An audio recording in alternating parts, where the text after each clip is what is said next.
Bonjour tout le monde et bienvenue dans cette nouvelle revue de presse. On débute avec Record, fier du résultat des Lions de l'Europe, le Sporting Portugal. Le club lusitanien s'est imposé hier soir sans trembler 2-0 face à Lille. Évidemment, l'homme de la soirée, celui qui n'arrête pas de marquer depuis le début de saison, c'est Victor Gyökeres. Odjogo le met à l'honneur sur sa une. Pour ses premiers pas en LDC, Gyökeres a démontré tout son talent en ouvrant le score d'une finition impeccable et en étant à l'origine de l'exclusion d'Angel Gomes. Son activité constante, ses remises ont fait très mal aux visiteurs. Du côté des perdants, Nord Éclair a constaté un Lille inoffensif qui a subi la loi du Sporting.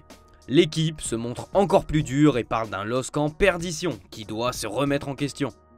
Direction l'Italie avec l'ensemble de la presse italienne dont le Corriere dello Sport en extase après la solide victoire 3-1 de la Grande Juve face à Eindhoven. Après 2 matchs nuls d'affilée sans inscrire le moindre but, la vieille dame s'est ressaisie et a livré une prestation complète selon le journal. Le symbole de cette Juventus ambitieuse, c'est son numéro 10, Kenan Yildiz, qui fait la une de Tuttosport. Buteur hier soir, il est devenu le plus jeune buteur de l'histoire de la Juventus à 19 ans et 137 jours, devant un certain Alessandro Del Piero, son idole d'enfance. Superbe partition de Thiago Motta et ses hommes, comme le résume la Gazzetta. Ce soir, c'est au tour de l'Inter Milan d'en faire de même face au mastodonte Manchester City.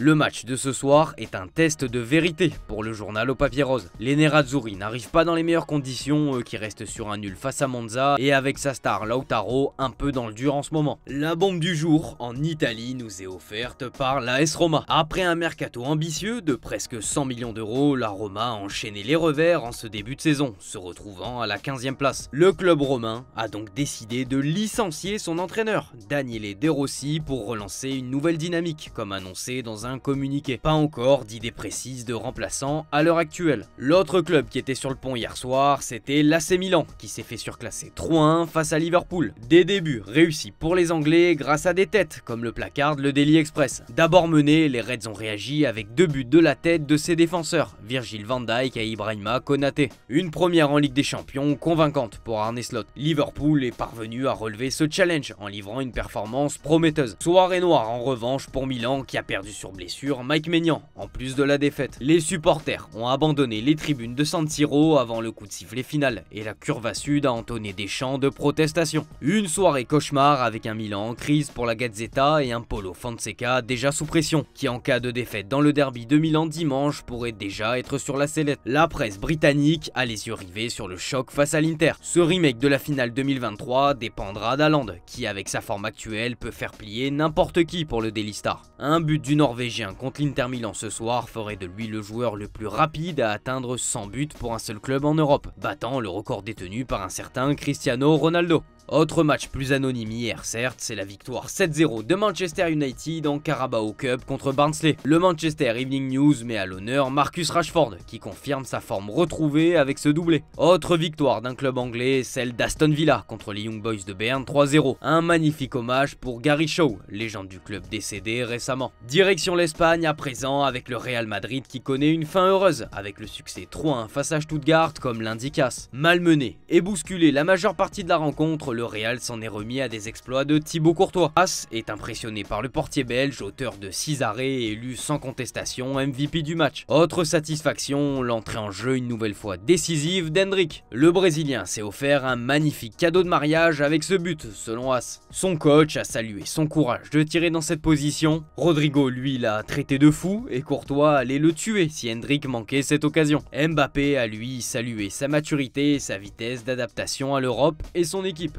Tous ses coéquipiers ainsi que la presse ibérique sont sous son charme. Justement, un dont la soirée était extrêmement scrutée, c'est Kylian Mbappé. L'équipe en fait sa une et parle d'un Mbappé réaliste, à l'image du Real. Le quotidien loue sa bonne première mi-temps, mais explique que le Français a disparu après son but. Marca est moins nuancé et parle de début de rêve pour Mbappé en LDC avec le Real. Dans ses pages intérieures, l'équipe aborde l'entrée en lice du PSG ce soir face à Girona. Il n'y a pas de temps à perdre pour prendre des points et s'assurer une qualification.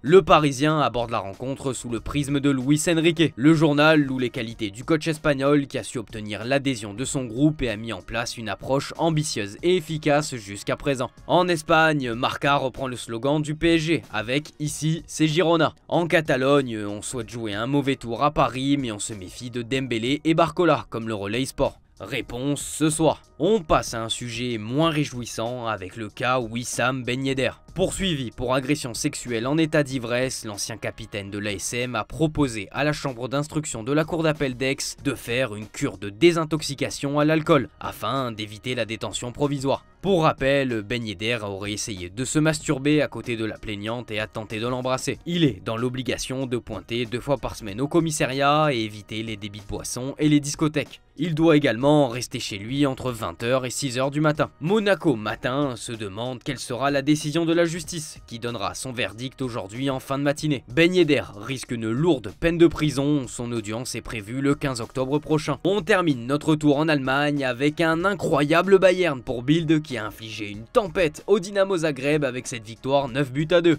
Une soirée régalade pour les Bavarois qui ont battu plusieurs records. Kicker rapporte que le Bayern est la seule équipe de l'histoire de la C1 à avoir inscrit 9 buts dans un match. Doublé d'Olysée, un but de Guerrero, Sané, Goretzka, mais surtout un quadruplé de Monsieur Harry Kane. 3 des 4 buts ont été inscrits sur penalty, une première dans l'histoire de la compétition. Au pays, le Daily Mirror félicite son capitaine pour cet exploit. Record parle d'un rouleau compresseur, la Gazzetta, elle, n'en revient pas et parle aussi d'une soirée historique. As explique de son côté que ce Bayern fait tout simplement peur. Avec cette humiliation, le club envoie un message à toute l'Europe. Il faudra compter sur eux. C'est tout pour cette revue de presse les amis, merci de votre fidélité et on se dit à tout à l'heure pour le JT Foot Mercato. Ciao ciao.